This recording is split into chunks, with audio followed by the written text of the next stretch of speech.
एक बात से केवल बच जाओ, वैष्णव अपराध से। कई बार चर्चा हुई इस श्लोक में, बस एक बात से कह रहे हैं, राधा माधव पाद पंकज रजः प्रेमोन्मादे तत्प्रिय क्रीड़ा कानन वासिषु स्थरचर प्राणिष्वपि द्रोहिषु प्रद्वेषं परमापराध महो त्यक्त्वैतरैरप्यधैर् युक्तोऽप्यामरणान्त लब्धवसतिर् वृंदावने स्यात्कृति। आहा, ये अहो आहा, ये शब्द आश्चर्य में है। कह रहे कि राधा माधव पाद पंकज रजा प्रेमोन्मादे तत्प्रिय।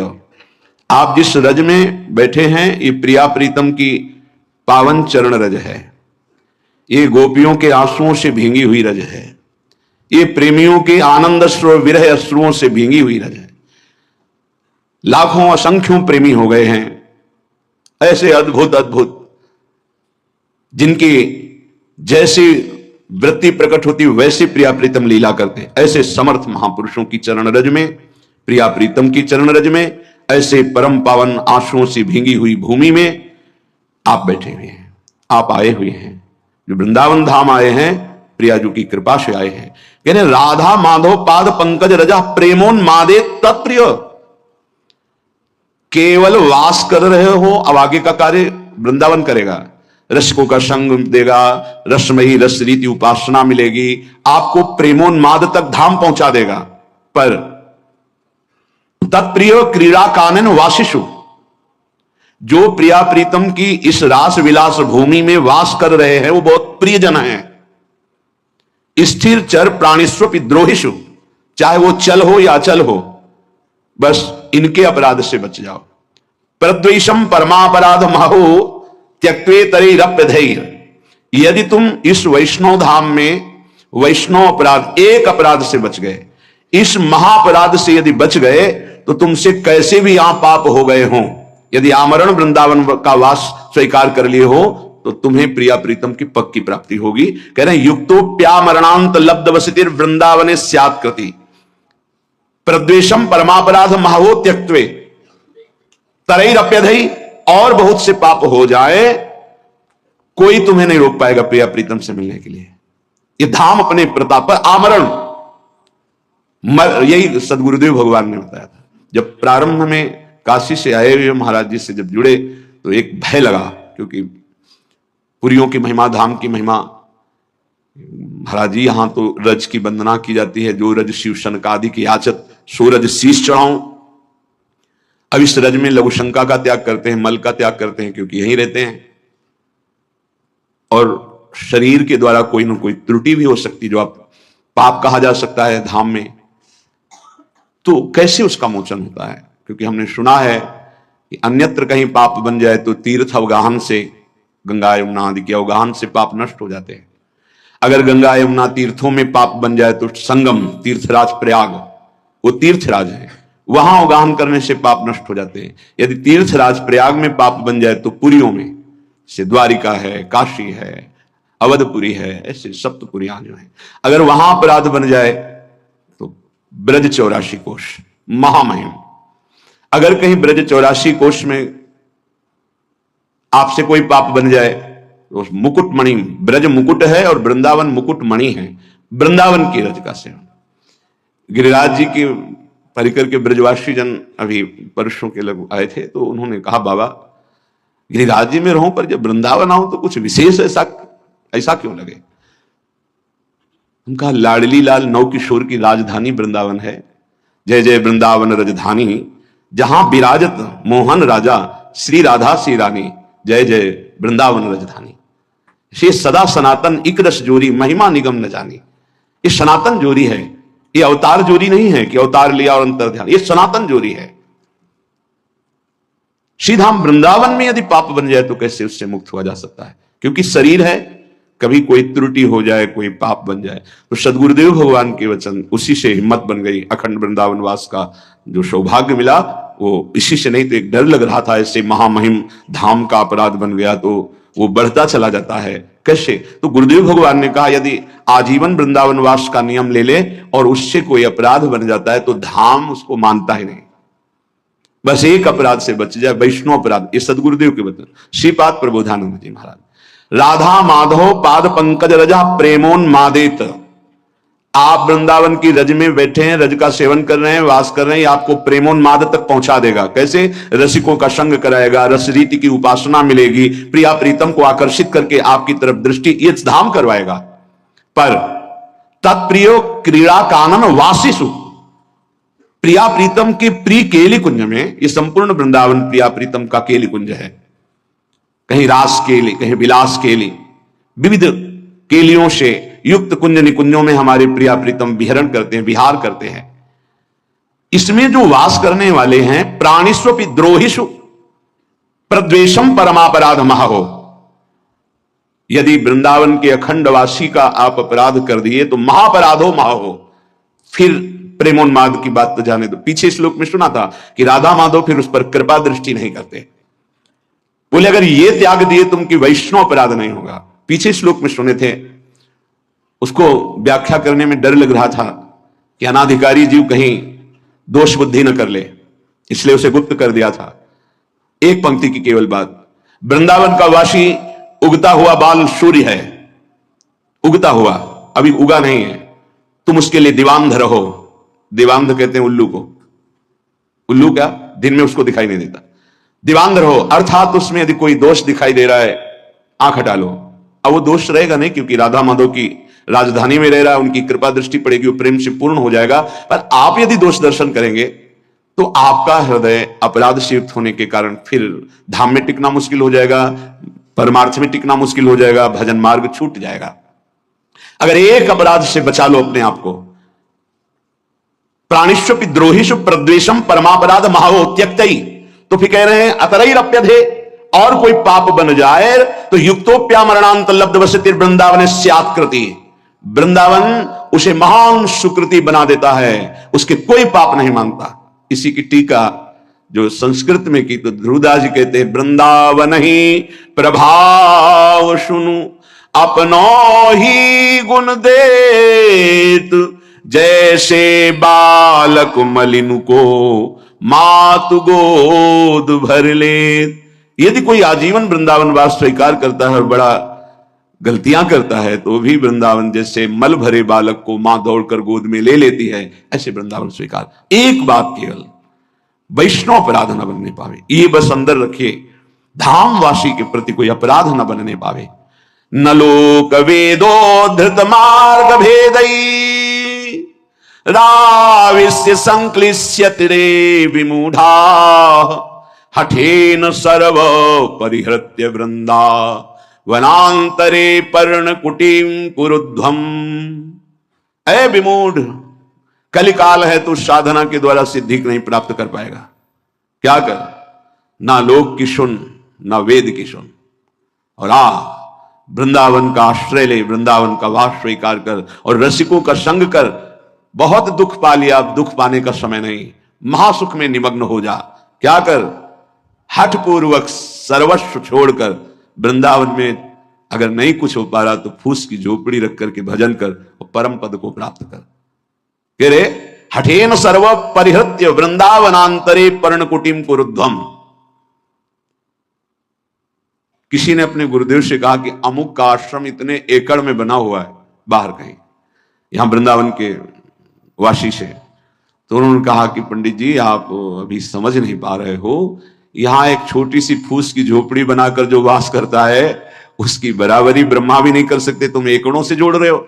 धाम है धाम, तो यहां जो वास कर रहा है वो प्रियालाल का कृपा पात्र है, प्रियालाल ने उसे पास दिया है, ऐसे थोड़ी यहां वास कर रहा है। ये श्रीधाम वृंदावन है, ये कोई नगर नहीं है, ब्रह्मा के द्वारा रचा नहीं है। अभी दृष्टि हमारी ब्रह्मा के द्वारा रची, इसलिए केवल ब्रह्मा की रची माया ही दिखाई दे रही है। अभी धाम और चिदानंद भाव नहीं आया, इसलिए यही भाव प्रदान कर देगा, धाम प्रदान कर देगा। तो तुम लोक और वेद के जो मार्ग हैं उनका हठेन सर्वम परिहृत्य, हठ पूर्वक त्याग कर दो। और वृंदावनांतरे पर्णकुटीम कुरुद्ध, जैसे बने वैसे वृंदावन का आश्रय ले लो, वास कर लो। बहुत ये लाभ की बात है। यत्तद् बलगन्तु शास्त्रण्यहो जनतया गृहीतां यत्तदेव स्वं स्वं यत्तन्मतं स्थापयतु लघुमतिस्तर्कमात्र प्रवीणः अस्माकन्तु ज्वलैकोन्मद विमल रस प्रेम पीयूष मूर्ते श्री राधाया विहाराट विमिहन विनान्यत्र निर्याति चेतः। अगर तुम बहुत शास्त्र पढ़ोगे तो बहुत से मार्गों का वर्णन शास्त्रों में किया गया है, किन किन मार्गों में चलोगे। इसलिए मेरी बात मान लो, ये शास्त्र समुदाय को प्रणाम करो। जिन लोगों की इच्छा है कि हम बहुत काल तक जीवित रहकर साधना से सिद्धि प्राप्त करेंगे, उनको ग्रहण करने दो। ये जो अल्प बुद्धि वाले हैं, ये तर्क करते रहते हैं, इनकी पूर्ण बुद्धि नहीं है, इसलिए इनकी बातें मत सुनो। वो अपने मत का सिद्धांत तुम्हारी बुद्धि में स्थापन करने की चेष्टा करेंगे, बचो इनसे। मेरी उन्माद भरी बात सुन लो। खुद स्वीकार कर रहे हैं कि ये जो मैं बात कर रहा हूं प्रेमोन्माद में कर रहा हूं। सब साधनाओं का, समस्त शास्त्रों का, समस्त ऋषि महात्माओं का एक ही मत है, प्रेम, चाहे वो आत्म प्रेम या भगवत प्रेम। ढाई आखर प्रेम के पढ़े सो पंडित होए। श्रीपाद कह रहे हैं, बहुत अद्भुत विद्वान और महान प्रेमी है, कि मैं ऐसी साधारण भाषा नहीं बोल रहा हूं, प्रेमोन्माद में बोल रहा हूं। अस्माकंतु ज्वलैकोन्मद विमल रस, अत्यंत उज्जवल प्रेम रस जो उन्माद प्रकट करने वाला है, उसमें स्थित होकर बोल रहा हूं कि तुम शास्त्र समुदाय जिन साधनों की व्यवस्था करते हैं, प्रणाम करो। समय नहीं है। लोगों की जिनकी बहुत भटकने की इच्छा है, उनको भटकने दो। ये जो तर्क करते हैं, क्या है वृंदावन में? बोले अल्पज्ञ हैं, इनकी बात मत सुनो। वो अपने मत का सिद्धांत तुम्हारे दिमाग में बैठा लेंगे, तुम्हें नहीं सुनना है। मेरी उन्मत्त विमल रसमय प्रेम पीयूष वाणी को सुनो। अमृतमयी श्री राधा माधव यहां विराजमान है, देख रहे हैं श्रीपाद। ये वृंदावन धाम परम करुणामय है। इसी जन्म में मंगल हो जाएगा, इसी जन्म में भगवत प्राप्ति हो जाएगी। आश्रय ले लो वृंदावन का, और राधा राधा राधा रसमयी श्री स्वामिनी जी के चरणों की आश्रय वृत्ति रस में डुबो ही देगी, मान लो। कल बहुत अच्छा लगा, एक संत भगवान पधारे, गौड़ेश्वर संप्रदाय के 108 मंदिर का निर्माण का बहुत बड़ा उनका, और उसके वो अधिकारी हैं, तो ऐसा। तो उनका सबसे सार बात जो मुझे रुलाती है, प्रेम विह्वल कर देती है, वो है आपके द्वारा जो राधा नाम दिया गया है। वो मैं ऐसे प्रभावित होने वाला नहीं हूं, पर जब हमने देखा कि मेरे श्री कृष्ण राधा राधा रट रहे हैं और बाबा वही कह रहे हैं, बिक गया, बस बिक गया राधा राधा एकदम।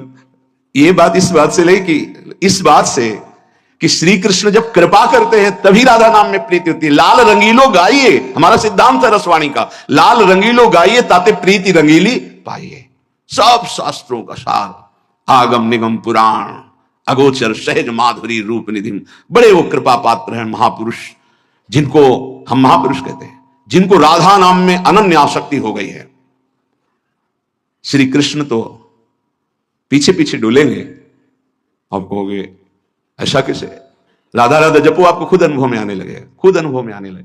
ये इस समय वो अमृत आप पी रहे हैं, जो राधा राधा बोल रहे हैं, जो वृंदावन की भूमि के सिवा अन्यत्र ये कहीं नहीं प्रकट होता है। ध्यान रखना, कोई कहीं भी प्राप्त करे तो वृंदावन का ही कोई रजकण का सेवी, वहीं से राधा राधा मिलेगा, अन्यत्र नहीं।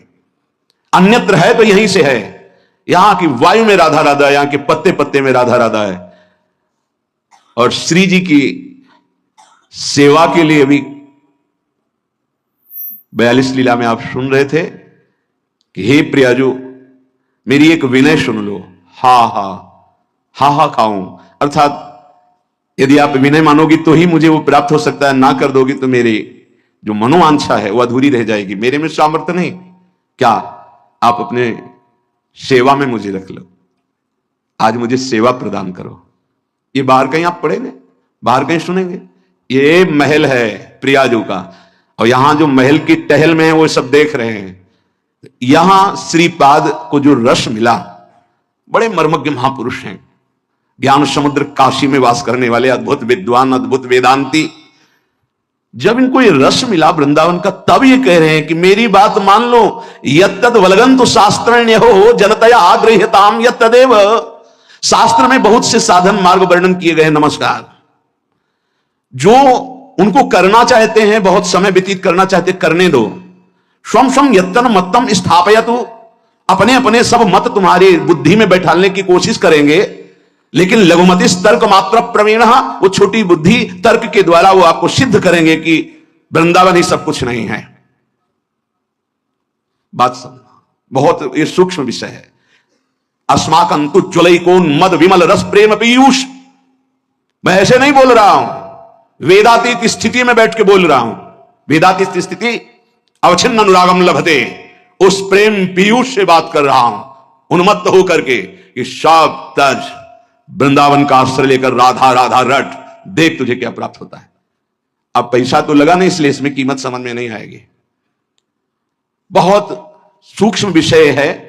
उपनिषद में जब कोई ब्रह्म ज्ञान प्राप्त करने जाता, पढ़ के देखना उपनिषदों को, 12 वर्ष तक आश्रम की सेवा करवाई, व्रत आदि के द्वारा तप कराते हुए, छांदोग्य उपनिषद की बात कह रहा हूं। फिर उसमें बोल दिया तुम मन नहीं हो, चिंतन करो।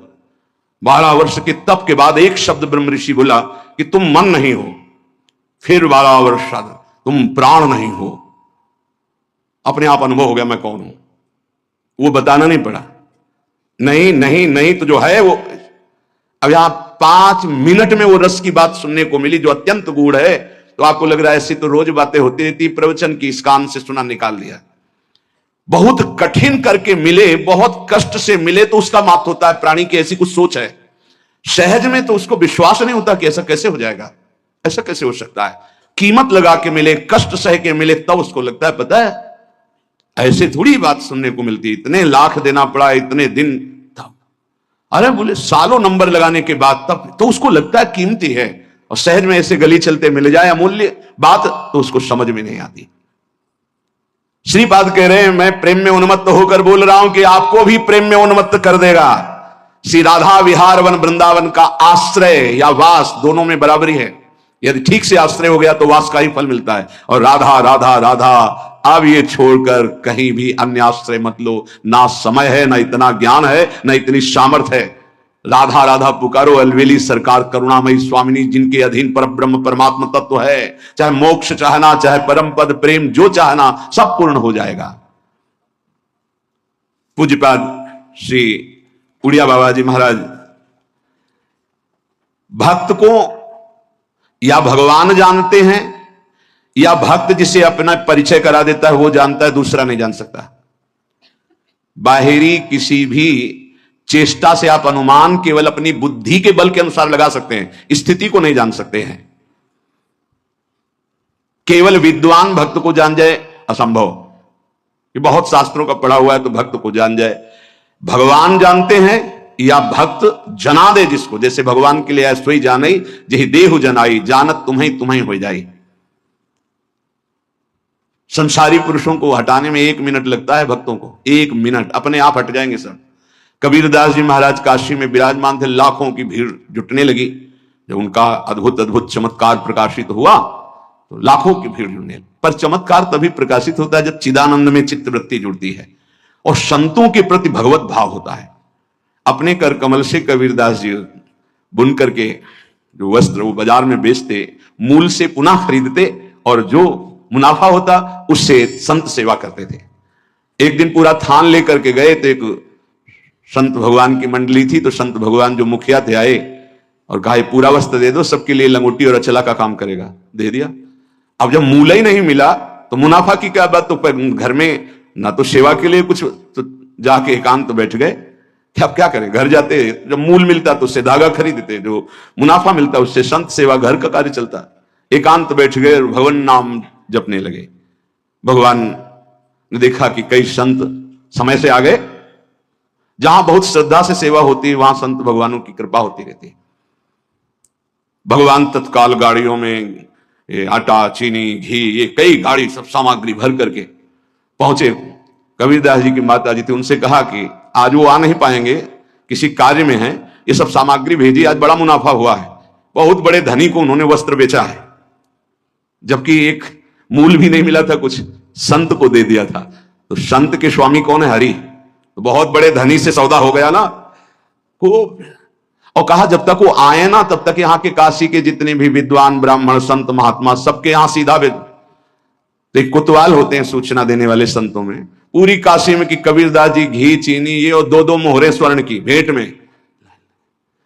तो जहां कबीरदास जी एक झाड़ी में छुपे भजन कर रहे थे, वहां से कई लोग निकले, बोले धन्य है कबीर जी को, कितना सामग्री उत्साह पूर्वक बांट रहे थे। अरे भाई बोले हम तो सोचा था सामग्री मिलेगी, लेकिन 2-2 स्वर्ण मोहरे मिली। कबीरदास जी ने कहा हम तो यहां छुपे बैठे हैं, कुछ था ही नहीं, ये कैसे? जब वहां पहुंचे तो वहां लाइन में सब बट रहा था। मां बड़ी प्रसन्न थी, बच्चा आज तुमने सौदा किस धनी से किया, बहुत माला माल कर। वो मुस्कुराए और चुप, बड़ा यश फैल रहा था। कबीरदास जी ने विचार किया कि तो वो ठीक नहीं है, ज्यादा यश कीर्ति भीड़ तो फिर भजन में बड़ा विघ्न पड़ेगा। तो एक चाल चलते हैं जिससे साफ भाग जाएंगे। काशी में परम भाग्यवती वैश्या भी रहती थी, जो काशी में रह रहे, जनकपुरी में थी जैसे पिंगला वैश्या, उनके पास जो ही गए तो खड़ी हो गई दंडवत करके, महाराज आपका दर्शन तो यहां उचित नहीं है, कोई देख भी लेगा तो अश्रद्धा कर लेगा, हम लोग ऐसी नीच मानी जाती है समाज में आप। तो उनका नहीं नहीं, हम तो आए हैं आपके सानिध्य की याचना करने। कुछ समझ में नहीं आया कि इतने बड़े महापुरुष वैश्या के सानिध्य की। बोले अगर आप एक सहयोग कर दे हमारा तो। बोले हाँ। बहुत विघ्न पड़ने लगा, भजन में बड़ी भीड़ इकट्ठा होती है, तुम केवल थोड़ा सहयोग कर दो कि काशी की 2-4 गलियों में प्रधान हमारे गले में हाथ डालकर बस चल दो, और सब हम संभाल लेंगे, सब खत्म हो जाएगा। अब महाराज कोई पूछेगा नहीं। बोले इसीलिए कोई हमें पूछे ना, हम इसीलिए।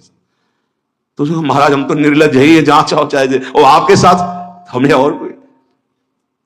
गंगा जल भरा, थोड़ा उसमें रंग मिलाया, बीच बीच में गंगा जल का घूंट। और राजा तक काशी नरेश ने जब सूचना सुनी, शिष्य थे वो, ऐसा कैसे कर सकते हैं गुरुदेव, ऐसा कैसे कर सकते हैं, लाखों की श्रद्धा का नाश हो गया, ऐसा कैसे कर सकते हैं। कोई दंडवत प्रणाम, कुछ जो भागवत जन थे वो कहते कि भाई कुछ भी हो है इनकी लीला, हमारी दृष्टि में तो जैसे कल थे वैसे ही आज है, पर प्रायः बहुतायत में अरे सब ऐसे। अब राजा को अश्रद्धा हो गई, नहीं ऐसा नहीं हो सकता, ऐसा नहीं कर सकते। बड़ा मतलब मन खिन्न था। पहुंचे वहां कबीरदास, उतर के साष्टांग दंडवत करता था, कोई दंडवत, गुणमानी संसार। तभी तो वह कह रहे उड़िया बाबा कि भक्त को केवल भगवान जानते या जना दे तो जानते हैं। थोड़ी देर खड़े रहे, कमंडर से जल लिया, बोले शांत शांत शांत। तो कहा महाराज ये क्या लीला है, अब क्या जमाना चाहते हो, हमने तो देख लिया ना आपको। बोले तुमने देखा ही नहीं, इस समय सेवा जगन्नाथ जी की सेवा में थे, उनके वस्त्र में आग लग गई तो उसी को बुझा रहा था। उस समय घोड़े दौड़ा करके अपने गुप्तचरों को भेजा, पता लगाया। बोले हाँ महाराज कबीरदास जी पास ही थे यहाँ, तो उन्होंने तत्काल बुझा दिया, नहीं तो शरीर शायद भस्म हो जाता। बोले वो तो हमारे पास थे वहां।